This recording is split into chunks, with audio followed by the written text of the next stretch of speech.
Rex, it started. You ready? Okay. Hi, this is Queen Bee Melissa and Rex. We're going to show you how to color in this simple tree shape using a fancy but simple art technique called Pointillism. Pointillism was part of the Impressionist movement, and this one is special though because you're using dots of color. If you can see my enlargement here, this was by Paul Signac. For the green here, he actually didn't use just green. You can kind of see when you get close, there's little dots of color. Here's a little zoom in.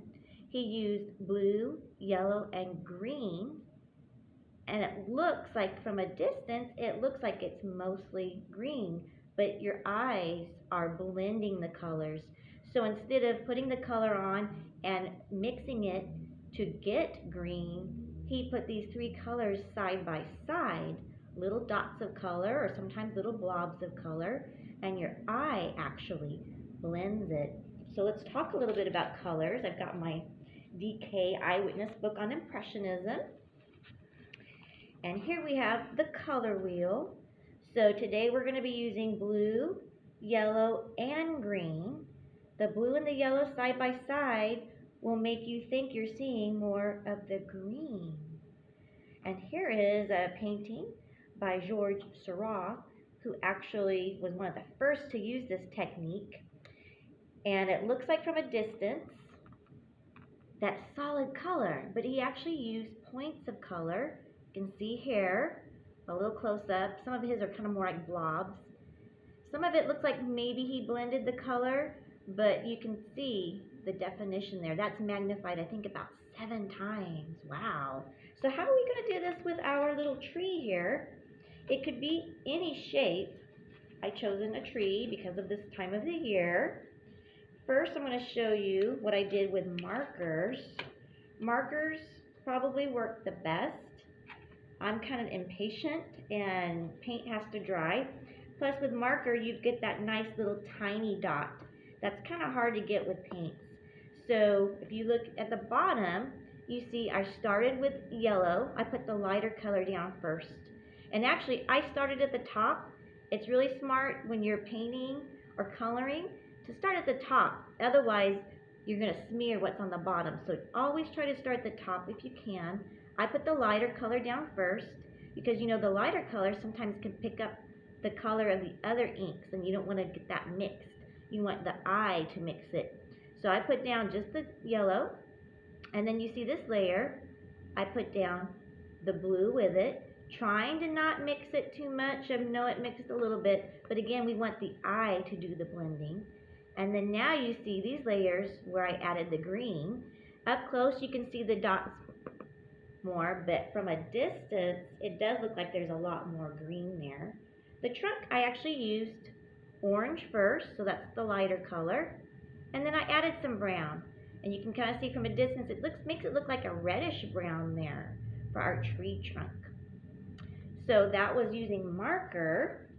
I'm going to be showing you how to use some poster paint. So I've got blue, and I've got yellow, and I've got the green. And you notice, instead of a brush, which it's okay to use the brush, but the brush is harder to get that dot shape. You could use the end of the brush, okay, but you'd have to make sure you had 3 brushes, otherwise you're going to be blending the colors, and we don't want to do that. We want the eye to blend them. So, I've got Q-tips in poster paint. Watercolor is okay, but watercolor kind of runs and blends, and it's pretty. But again, that's not the point of pointillism. You want the dots to blend. So I'm going to put down the lighter color first. And I'm showing you up here, starting at the top. So it's harder to get smaller dots with the Q-tip. But the Q-tip is faster. It's good for little ones to do.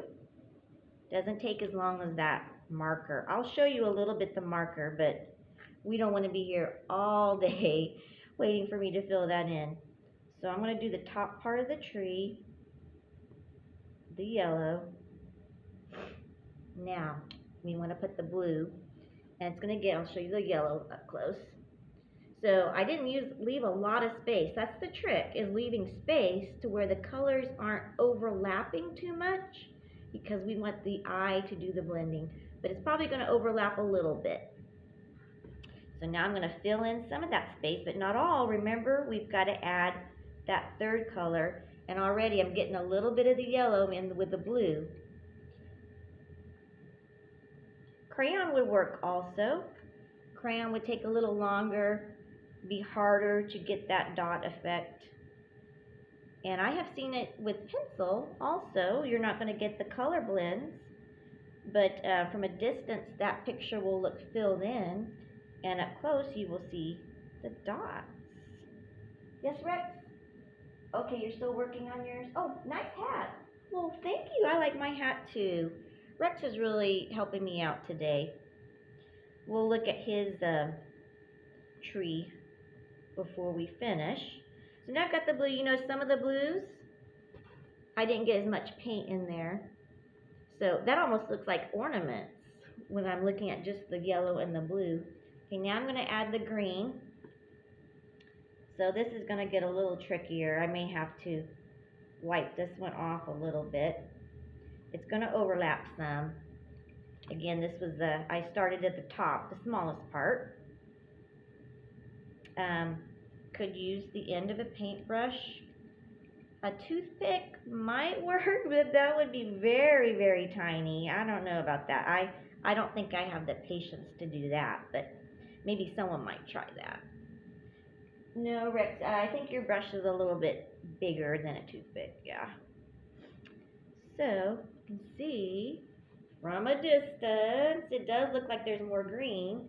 When you get it up close, you're like, oh, wait a minute. I see more yellow and blue in that. So there we've got with the poster paint. Again, I've got some spots. I could fill in more of that yellow there. But now we're covering it up, and it's almost becoming a yellow-green color. So I'm going to set that aside. And then I'll show you. Actually, let me show you a little bit more of the artists who created this technique. Here's a very famous painting, Sunday Afternoon in the Park by Georges Seurat. And you can see all kinds of pretty colors. Look at his grass though. If you look real close, I see some yellow and some blue in there. From a distance though, it looks like it's solid green. I printed it out in black and white. I think the dots actually show up more in black and white. And when you think of those dots, have you heard of pixels? Pixels are used for computer graphics and even for TV. When TV sends the signal, it's little tiny dots blended together makes the whole picture. So they were really inventing something special when they came up with this art technique. Here is a detail of another painting, the Circus Parade, and you can see the dots there. From a distance it looks a little more solid, and what I like is it gives it texture. You almost feel like you could touch it. And I'm sure the original paintings you will see some of the paint texture, and here it is in black and white. I feel like the dots show up more on that. Alright, and I think I've got one more. This one, you can see the dots a lot more. It's not as solid. Maybe he was a little impatient. This one looks like it didn't take as long, but that's just my opinion. So you can see it's the Eiffel Tower. From a distance, it looks a little more solid. You want to see it, Rex? How are you doing? Okay, I'm almost finished, so you better hurry up. Alright, so back to the markers. So again, I started with the yellow, then I added blue, and then I filled in most of the empty spaces with the green. I still see a little bit of white in there, but to me that gives it a nice texture look. So I go on the bottom here and fill in, and you see it takes time, so I'm not going to do all of this. I don't want to be here past my lunch time or yours, but you can see where I'm trying to not get on top of the yellow. Probably did a little bit, and see it better there. So now I'm going to try to go in up here and fill in more of the green. Again, crayons would work. You'd have to push harder. Marker is easier, faster. Makes it smaller little dots. We saw the poster paint made bigger dots. Using Q-tips, it was kind of hard not to. If I pushed maybe lighter, I might try that and see if that makes a smaller dot. So you can see this does take a little time. And yes, Rex, it could be very noisy, especially pencil on a hard table. So I've got this on some cardboard, so that kind of makes it not so loud. And I've got my table cover here. Make sure we keep things nice and clean. I could have worn an apron or something, but I was really careful. Always want to make sure you've got a clean workspace and you don't want to get paint over everything, even marker. Alright, so you can kind of see I'm filling that in a little bit more. But again, this takes time and patience. And again, you don't need to do a tree shape. You could do any shape. And what's really cool, I've seen people do a free form where they actually do the whole drawing just with the dots. They don't start with an outline like I did. That would be very hard and would take a lot of patience. Now I'm going to fill in the trunk. So you see where I put orange down first, and then I went over it with brown. And in the long run, it looks kind of like an orangey red. And again, I'm going faster. A good thing to do while you're creating this would be have some music in the background. I'm thinking something with a steady beat.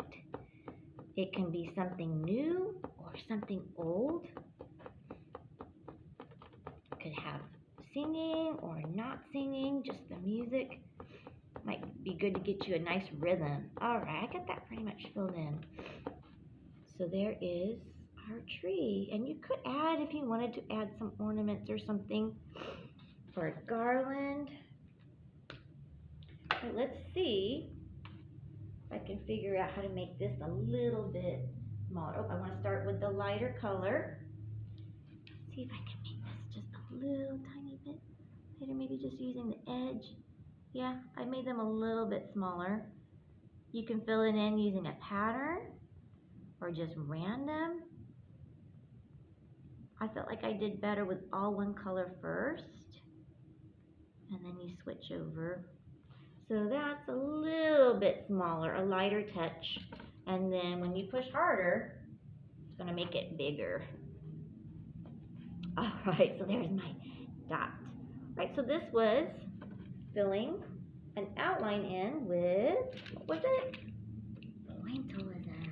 Fancy. And these were the colors we used today mostly, was the yellow, the blue, makes green, but we also added some green in there. You can see some of his looks even like maybe a little more blue there. This was the part that they were highlighting here. All right, so yes, Rex, it's your turn. Well, ready or not, here we come. All right, Rex, let's see what you got. What do you have here, Rex? What is it? What is it? Oh. Okay. Am I showing it, Rex? Oh, there it is. A dot. Yes, I know it's pointillism, but you need to have more than just one color. Okay, well, you're not finished yet? Okay. Well, we will let you finish. Thank you, Rex. And thank you again for watching. Bye.